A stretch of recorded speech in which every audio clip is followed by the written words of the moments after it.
Hello my dear friends, you're on the Military Summary channel, and today we will discuss the situation in Ukraine on the 21st of January of 2023. Today we have a lot of strange updates, so let's start. First we're going to start with the Zaporizhzhia area. If you remember, yesterday we discussed that according to the Russian sources, the Russians activated on this front line and started offensive operation almost all over the front line, starting from the town by the name of Kamyanskaya, this one, and ended somewhere at Gulay-Polye town, this area.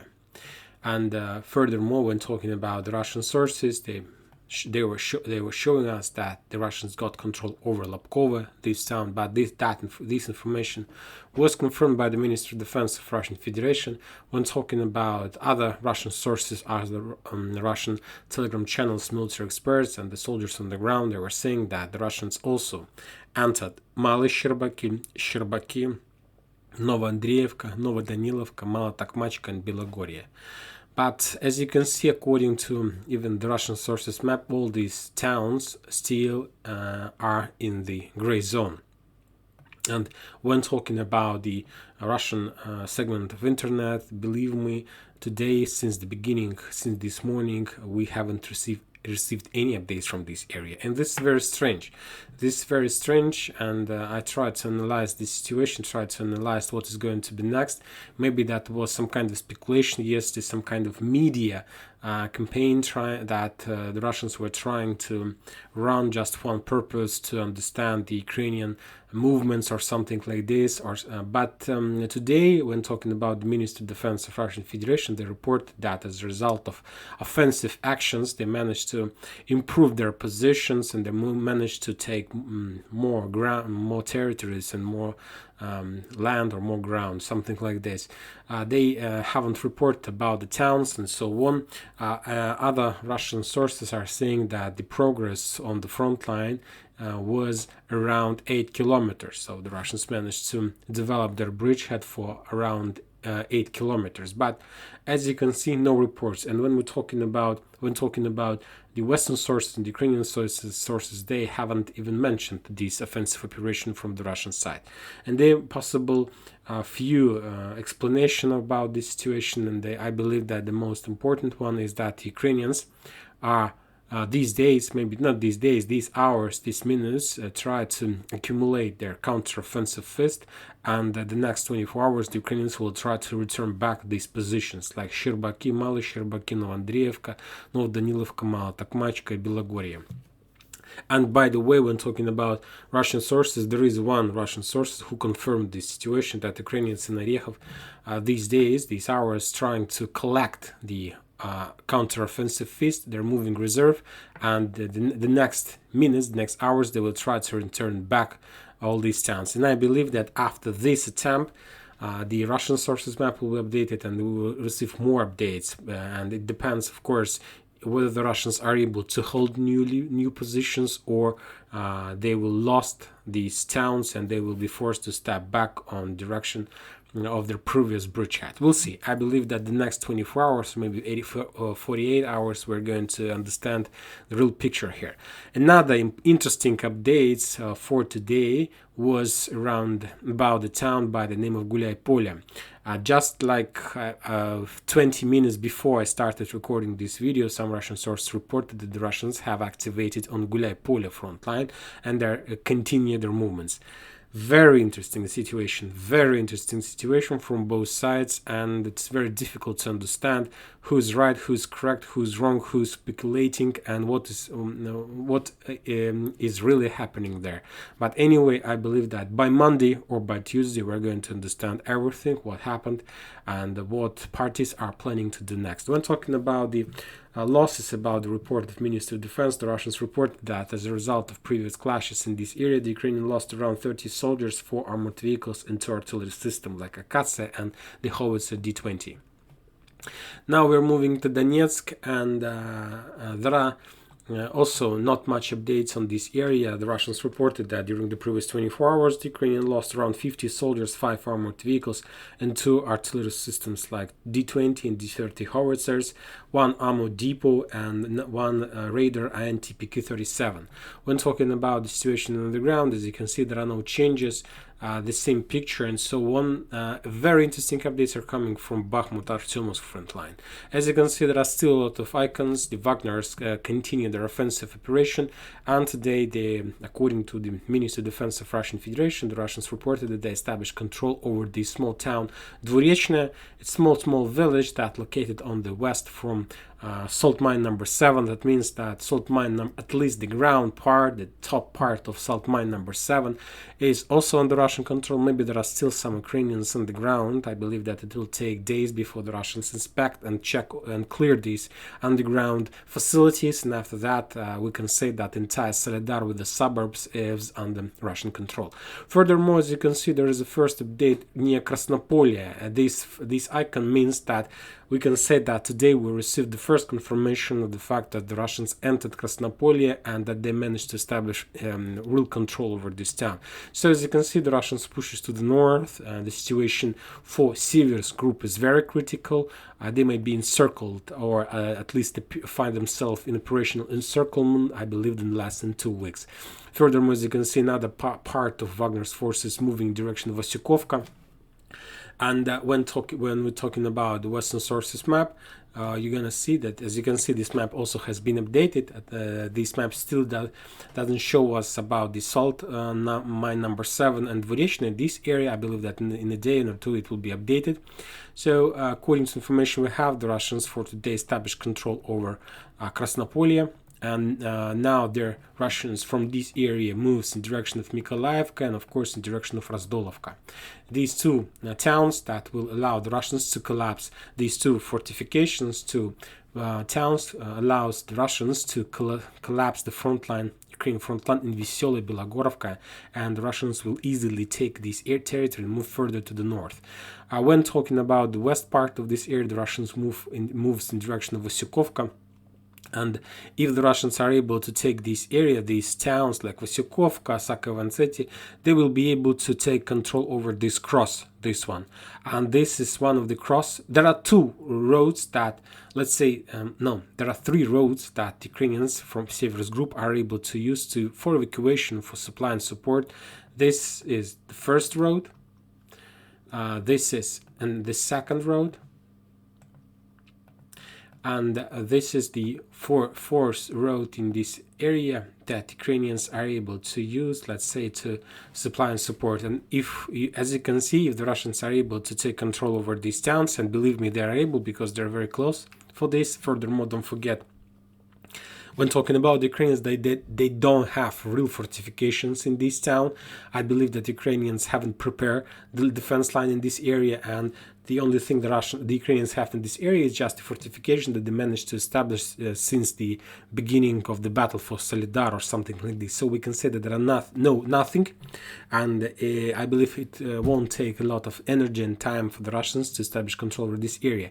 So by taking this town, the Russians will be able to move to the west north in direction of Nikiforovka, and by this attack they will be able to establish some kind of operational encirclement of Seversk group, and I believe that this is exactly the thing that the Russians are trying to develop these days.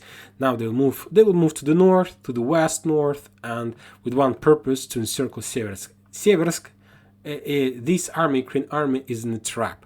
They really have a lot of problems. I'm not sure if the Ukrainians know and understand what they need to do to stop this collapse. They need to start evacuation right now. They can say goodbye to any operation in direction of Kremenaya, because I'm not sure that the Ukrainians now are able to do this, but for some reason the Ukrainians are still there and they're not planning to move. When talking about Bakhmut, about this town, today we receive a very interesting update about a small town by the name of Yagidne. Today, when talking about the Ministry of Defense of Ukraine, they reported that they managed to repulse the attack from the Russian side in direction of this small village. So I believe that this part, let's return back to the Russian sources map, that this small residential area is in the gray zone. So And as you can see, this is also a very big problem because the Russians are very close to encircle Bakhmut from the north and to cut the last lines of supply of this town. Furthermore, when talking about the Western countries, about the Western military authorities, during the previous 48 hours, I believe you saw and we heard a lot of updates. The Western military authorities requested and asked Zelensky and suggested Zelensky or Zaluzhny to make a decision of leaving Bakhmut and step back from this town, because now the only thing that Ukrainians doing by holding Bakhmut is that they're reducing their army as much as possible.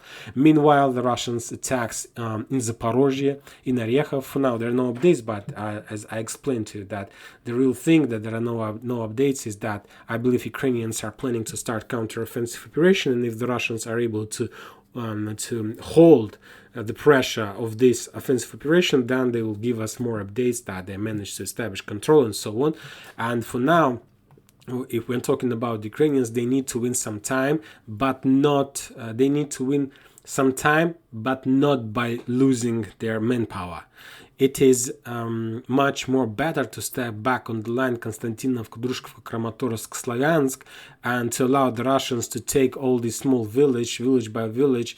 It will take a lot of time for the Russians. If you remember, the Russians were taking this area starting from Zaitsevo, Kadema. Only one town, Kadema, was taken by the Russians for more than a month, I believe. That yes, as you can see, all these villages. It may take a lot of time for the Russians to take all these villages if the Ukrainians are able to make a small fortification, like 100 or even 50 soldiers at every single place. And believe me, it will take months for the Russians before they reach Slavyansk and Kramatorsk agglomeration. And meanwhile, by the time we understand that Ukraine are going to receive the Western weapon, and after that the Ukrainians will be able to start their own counter-offensive operation. Furthermore, when talking about Ukrainians, there is a very high chances and risk that the Russians will try to develop their offensive operation from the south, as we discussed yesterday, and they need to move some reserves to this area. They need some free hands, and they need to be sure that the Russians are not able to do anything with the south of Ukraine, with the Zaporizhzhia area. Very interesting updates, according to the Western sources map, are coming from the area, from the bridgehead between Chasov Yar, Konstantinovka, Bakhmut, and Toretsk or New York agglomerations. You can see this small back. And when talking about the maps, this is the only map that shows this update. When talking about the Russian sources map, there are no such updates. There are just like small another Wagner icon showing some progress in direction of Priteshina on Belogora in this area. But when talking about the Western source map, as you can see, there is a very big update in this area, and it's a very big bridgehead. According to the Western sources map, you see that Klishevka is under Russian control. The trenches that located on the north of Klishevka is under Russian control.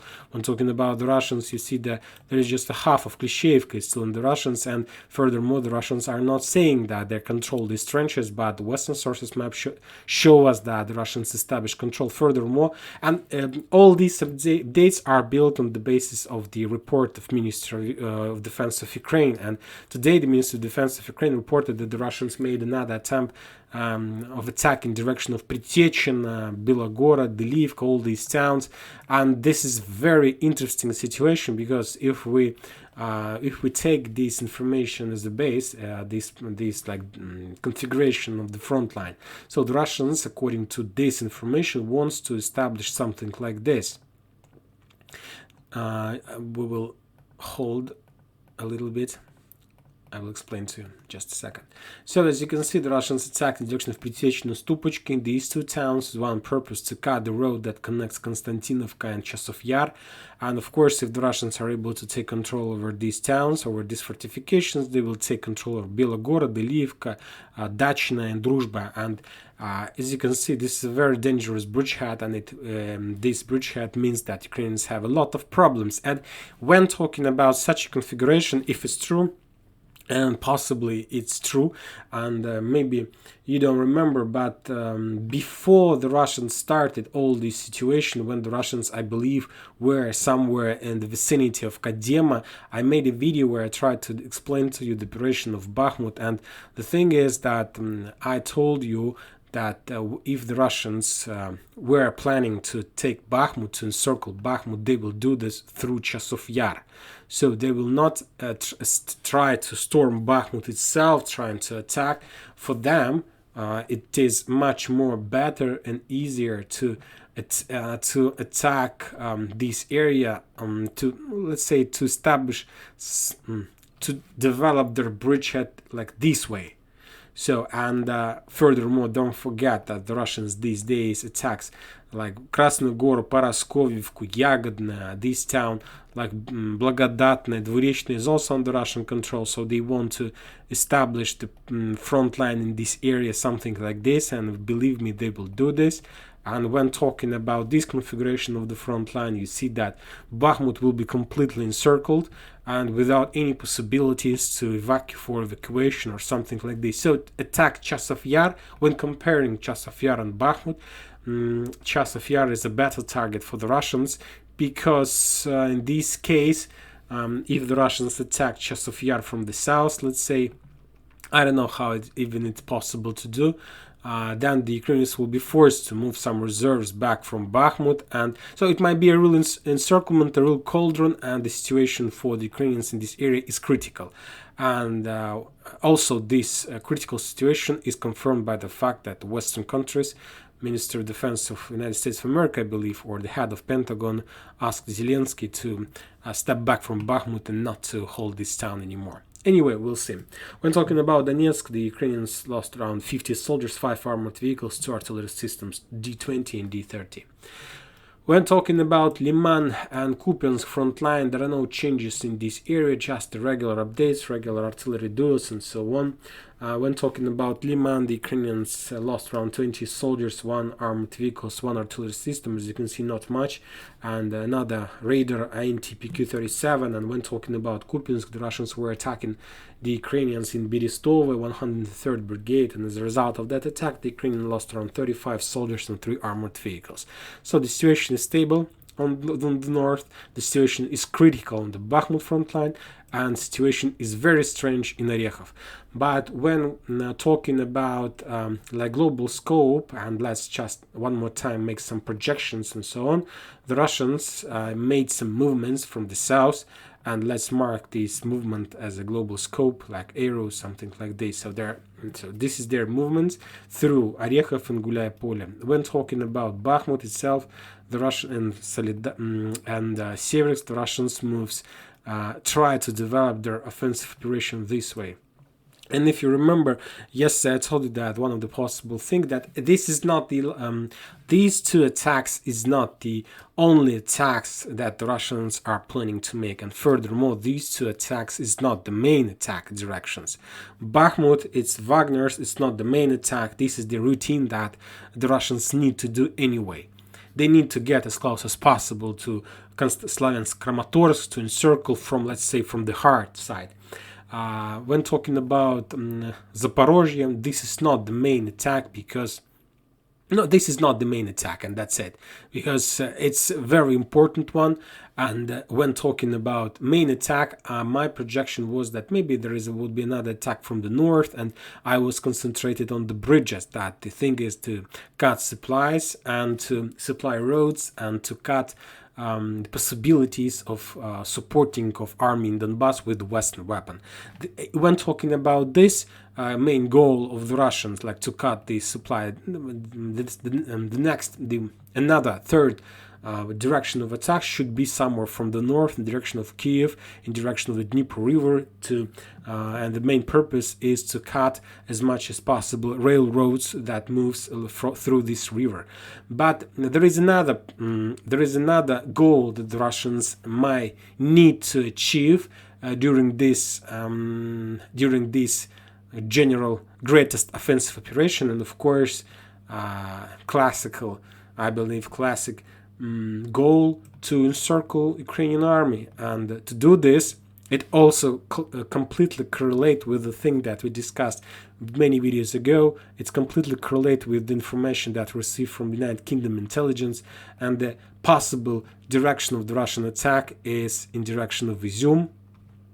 As we discussed many times, that the Russians may attack from Belgorod to the south, trying to encircle the Ukrainian army on the Liman-Kupiansk front line. They need to return back to Izum. They need to get, if they want to establish control over Slaviansk Kramatorsk, they need to encircle this town, not just from the east. They need to cut supplies from the west.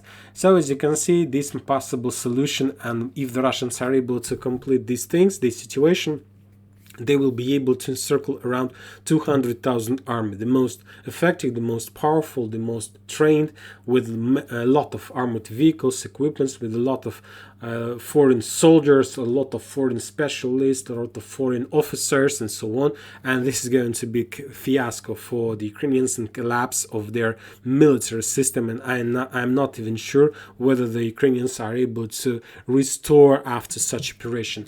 And when talking about this plan, let's say if we are talking about the middle part, we can make our thoughts, we can make our conclusions based on the things that we see, based on the facts. It's the most important and the easiest way to understand if the Russians are able to achieve something. When talking about Bakhmut and Sever's front line, we see the facts are saying that these lines are completely that the Russians are able to complete their mission and to get very close to the line of Slaviansk Kramatorsk, because they show us the progress, and the fact says that the Russians are able to do this.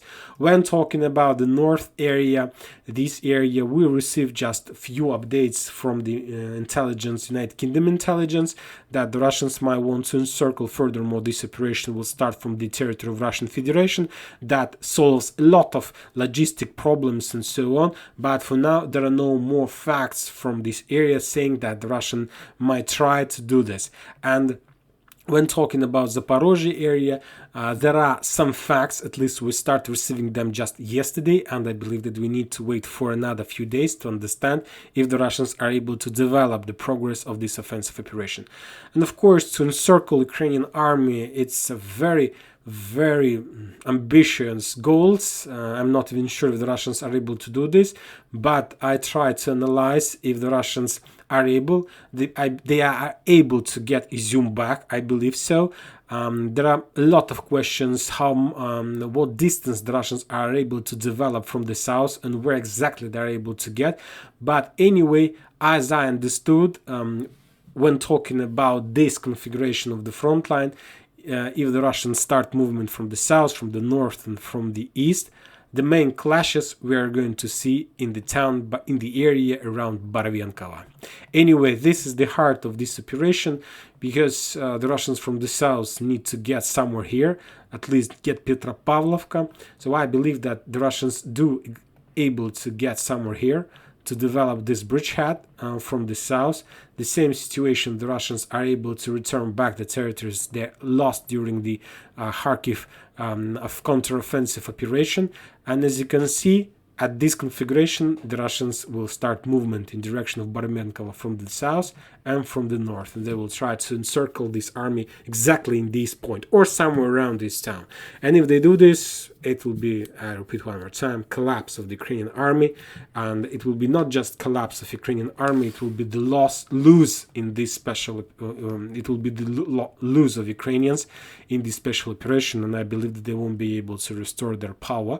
And the next things we're going to see during the next months is just the retreating of the Ukrainians and attempts to start some kind of negotiation process and to stop the Russians at least somewhere, or something like this. And that's it for today. Military Summary channel reminds you to condemn any violence in Ukraine. Thank you for watching. Subscribe to my channel, put your likes, join my Patreon. Have a good day. Bye bye.